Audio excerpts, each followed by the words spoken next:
What's up, guys? Welcome back. Dill's Bangin Breakdowns. Last week's card, the Days versus Hernandez, was absolutely insane. And I wasn't even expecting it. From the first fight from Cody Brundage, from Eric Machino, didn't really do it for me. The second fight in, Gabriela Fernandez versus Julia Stolarenko, didn't really do it for me either. But once Uros Medic versus the Gilbert Urbana fight came on, and it was a first-round TKO, he pieced him up. Urbana did not want any more of it after Medic came out and started putting the hands on him. It was a fast fight. First round, 1 minute in, there's not much you can do. You either got to come out banging or expect the worst, and Urbana did not come out banging and expected the worst and got knocked out. Crazy fight right there. Got me dialed in. Next fight in was the Jocelyn Edwards versus Priscilla Cuchillera. Dude, Priscilla Cuchillera looks like a unit. She is a stocky, just a beast walking towards you. She really did not stop walking. And she only had 2 minutes and 24 seconds of walking until Jocelyn Edwards gave her a two-piece combo, right hand, stumbled her, and put her down. Cuchillera was coming for the 14th ranking in the bantamweight, but Jocelyn Edwards, man, she is scary. Her last fight, I'm pretty sure, she's on a 3-fight win streak right now, and she came out banging, dude. Her last 3 fights, submission, KO in the first round, and now another KO in the first round, adding to her resume against Priscilla Rochiera. She got whooped, man. This next fight in, Elijah Smith versus the Toshiyumo Kazama. This fight scared me right here. Elijah Smith came out as a 800 underdog and picked Toshiyumo Kazama up in a standing armbar position. Elijah Smith put his left hand on his face and slammed him to the canvas and knocked him out. I thought he killed him. It was performance of the night because of the KO. He literally picked him up 8 feet in the air and slammed him on his head. They immediately took Toshiyumo Kazama to the emergency room. I thought that he killed him. His head bounced off the canvas. It was an absolute awesome fight for Elijah Smith. I cannot wait to see this guy fight again. He was so explosive and quick. He has 4 wins by knockout, and they are all in the first. Or, sorry, he has 5 wins, 4 wins by knockout. All those 4 wins are by knockout in the first round. What a beast, man. Keep an eye on that guy, Elijah Smith. Last fight on the prelims, you had the Julius Walker versus Rafael Corica. Great fight, 15-minute fight. Both those guys showed down. It was a unanimous decision. USA got it, Julius Walker.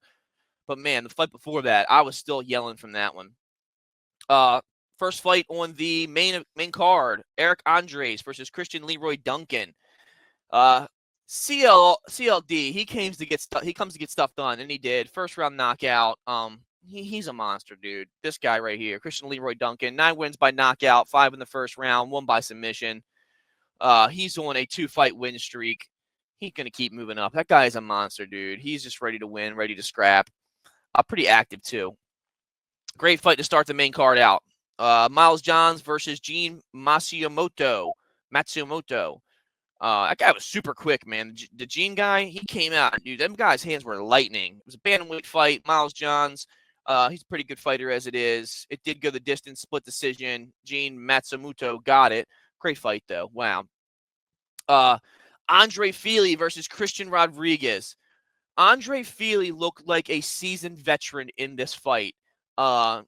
He really just had the whole 15 minutes to his advantage. He controlled the distance. He controlled the takedown defense. He controlled the jab. He really did just piece apart Christian Rodriguez. That was a very fun fight to watch. Andre Fili did look like he was going to finish it in all the rounds. He's a quick guy. His hands are quick. He threw the haymakers in there when they were needed, but he really worked on that jab. Great fight by Andre Fili. I love him. I'm going to keep watching him in the future. Women's fight, strawweight, third fight from the top. We had Ismin Luciando versus Angela Hill. I'm an Angela Hill fan, but she is 40 years old, okay? Even though she didn't look 40, she didn't fight like she was 40, but your body has to tell you are 40 years old when you're in there fighting against people that are your daughter's age. Pretty sure Ismin Luciando is 22 years old fighting a 40-year-old. Luciando did lose against Lemos last time, but her win against Angela Hill right now probably just put her back up there in a good contention with fighting for a belt. Strawweight stack though, nobody wants to fight Zhang Wei Li, any of that. Yeah, but great fight. Angela Hill, you should probably step it down from now, being 40 years old. I don't know how much more you got in you. Steve Erceg versus O'Day Osborne, bantamweight. Steve Erceg's first fight in the bantamweight division, and he looked great. He looked like he had muscle. He looked lean. He looked like he was energetic. He had the endurance, the stamina, the cardio. It went to full 15 minutes, and Steve Erceg really, really did look good, man, in this fight. He had 3 takedowns, submission attempt. He had a lot of significant strikes. Total strikes are very good. Good fight by Steve Erceg. I hope to see him fight somebody in the future and do pretty well. He deserves another title fight, I think, just of how good he is, man. Main fight, though, we had a 4th-round submission versus the Roman Dalades and Anthony Hernandez. Anthony Hernandez is ready for a title fight also. He is ready for whoever's next in the division because he is an absolute monster. For the whole 20 minutes, whatever it was, 17 minutes, he literally put a beating on Dalades. His striking looked good. All the above. I am so excited for this guy. He looked like he was ready to throw down at all, but I don't think he is going to be ready for any of the guys in the top 5 in his division. The middleweight is a crazy division. I hope he is. His next fight in, let's see. Middleweight division. It's a very stacked division. He's number 10 right now. He just beat up Roman Dalades at number 9. I do think he would walk over Robert Whitaker, Jaden Cannonier. Caio Baio would have a hard fight against him. The RDR fight, we all do know this week coming up is the Duplessis-Chimaev fight, so I'm sure he's going to keep an eye on those guys right there.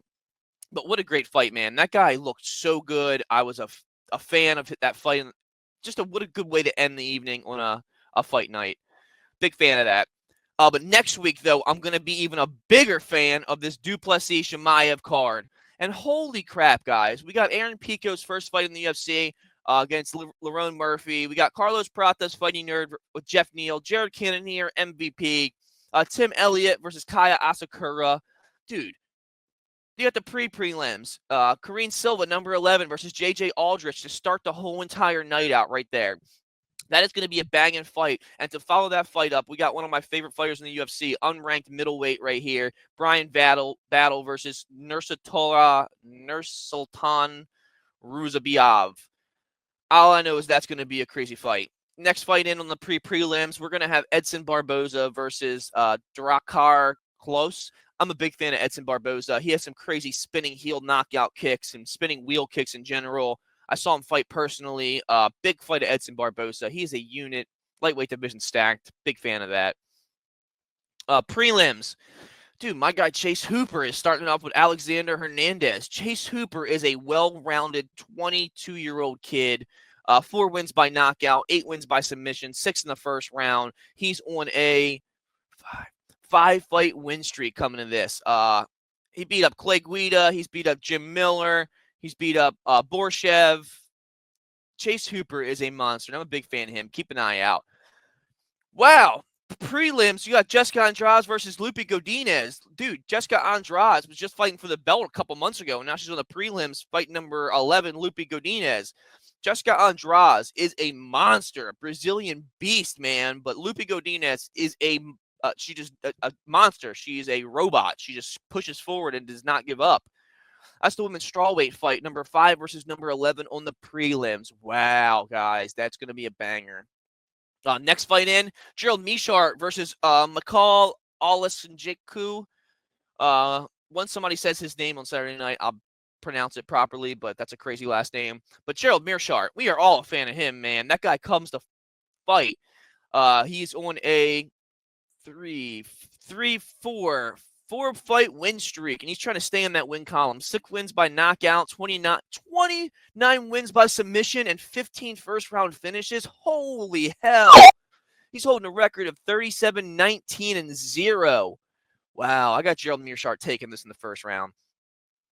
Last fight on the prelims, King Bobby Green versus Diego Ferreira. We all saw what happened to Bobby Green last time he fought. Not saying that Bobby Green is not a monster, but he is on a 2-fight losing streak. Paddy Pimblett submitted him pretty hard in the first round, and then he just got first round KO'd by Ruffy his last fight with a spinning wheel kick to the head. That's what happens with them hands down, man's down fighters, though. You set your hands down for any time period, your opponent is going to read that and throw something to get you out, and he did. Ruffy threw that spinning wheel kick, and it put Bobby Green down. It was gross. He is fighting Diego Ferreira. He is coming off of a loss. Ferreira is against Dawson, which Dawson's a monster. Pretty freaking wicked dude. It's going to be a great fight right there. I'm going to give it to King Green on this one just because he's been knocked out. He didn't care about getting knocked out anymore. Main card, though. Wow, dude. This main card is pretty crazy. Number 11 versus number 15 in flyweight. Tim Elliott versus Kaya Asakura. Wow, dude. Tim Elliott's a monster. Asakura's a monster. He's only had one fight, and his opening fight in the USA and the UFC was against Alexander Pantoja for the belt. This guy did not have any previous fights in the UFC. Nobody wanted to fight Pantoja, though. This guy, Kara, came over from one champion, I believe, and said, I'll fight that guy for the belt. Came in, got whooped, but what an introduction to the UFC. Tim Elliott, though, versus Kaya Asakura to start the fights off on Saturday. That's going to be a banger. I'm taking Tim Elliott. Get your pen ready. I'm giving you my top 5 for this one. Tim Elliott's taking the first fight on the main card as a win.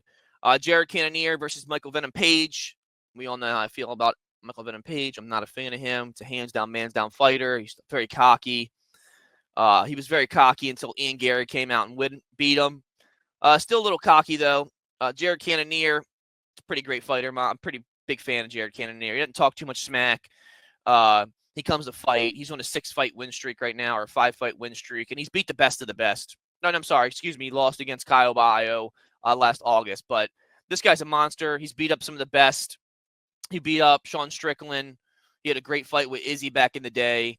Jared Cannonier is just a monster. I'm going to go with Jared Cannonier on this one, too, just because I hate Michael Venom Page. I really do. Whew, Jeff Neal versus Carlos Pratas. I'm pretty sure Carlos Pratas just lost not too long ago, and he was Ian Gary gave him the work. Pratas beat up Neil Magny, which is pretty impressive. Jeff Neal, though, is a seasoned veteran in the UFC. 10 wins by knockout, 2 by submission, 7 first-round finishes. He's on... Dude, I just keep looking at everybody's records, and Ian Gary has beat up all these guys that we keep talking about in the welterweight division. Ian Gary is just running through them. MVP did move divisions, so that's why Ian Gary beat him up also. But, yeah, that's going to be a great fight. I'm going to take Jeff Neal on this one just because Carlos Pratas I don't think is ready for what Jeff Neal is going to bring. Co-main event, Lerone Murphy versus Aaron Pico. Lerone Murphy, big fan of him. We've all seen plenty of his fights. He's beat up Josh Emmett. He beat up Dan Ige. He beat up Edson Barbosa. He beat up Colubo, Santos. The list goes on with him. Lerone Murphy's a seasoned veteran. I'm a big fan of him. Aaron Pico, he's coming over from Bellator, I believe. He's held plenty of belts. He's trained with a lot of people in the UFC. Aaron Pico knows how to fight. I don't think he's ready for the UFC lights, though. We see this all the time. We see these guys come over from all these championships or all these fighting organizations and get smoked. I couldn't tell you. I wonder what the stat is on if anybody has won in their opening fight coming from a different organization into the UFC under a giant card like this one is Saturday night. Nothing more to say on that one. Lerone Murphy's going to tell Aaron Pico that he is welcome to the UFC with an ass whooping. Lerone Murphy in that one. Main fight, Duplessis versus Khamzat Chimaev. I believe Duplessis is 8-0 and Khamzat is 9-0 or vice versa. Both are takedowns. Khamzat in his last 5, in every fight in the UFC, I'm pretty sure, in his all of his fights, 1, 2, 3, 4, 5, 6. In his 6 fights in the UFC, he has shot the takedown within 10 seconds of the fight. Kevin Holland, all these fights, the first 10 seconds of the fight, he's initiated a takedown. I'm pretty sure he's gotten it. That's in his stats. So has Dricus Duplessis, though. Every takedown that Duplessis has landed, I'm pretty sure in his last fights, he's got at least one of them. Both their wrestling game is absolutely to another level. Both their cardio is on another level. Duplessis has been now 2-0 holding this belt. He He took it from Strickland, beat Izzy, beat Strickland again.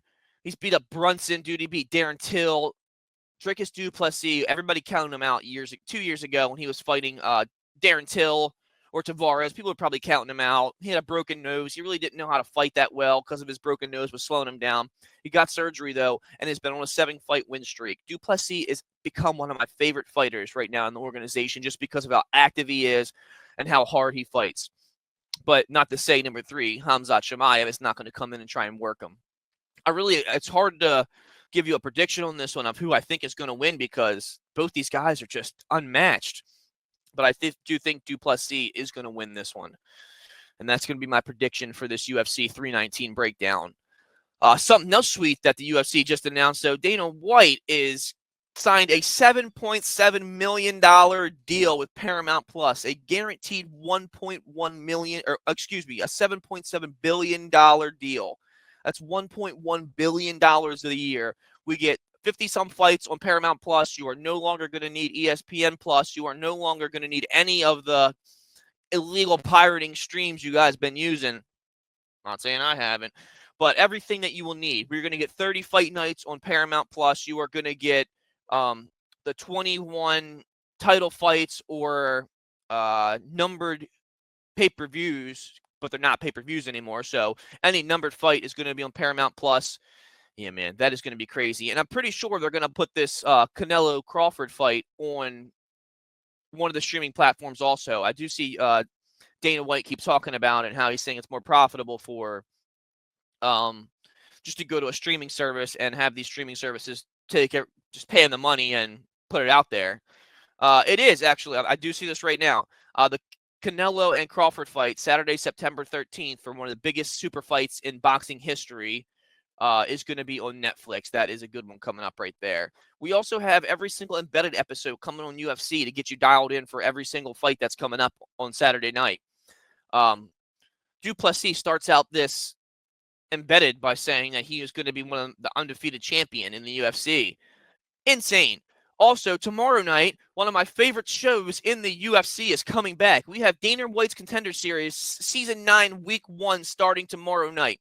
Now, they usually do, like, Tough, which is one coach, UFC, and they train these teams up, and they have a winner from each team fight. They actually do a fight card based around Tough and Dana White's Contender Series. From the guys that keep winning on these TV shows pertaining to the UFC, though, Tough and Dana White's Contender Series, the guys who compete on these, they're all fighting to get onto a UFC card to make it to the UFC to get a contract.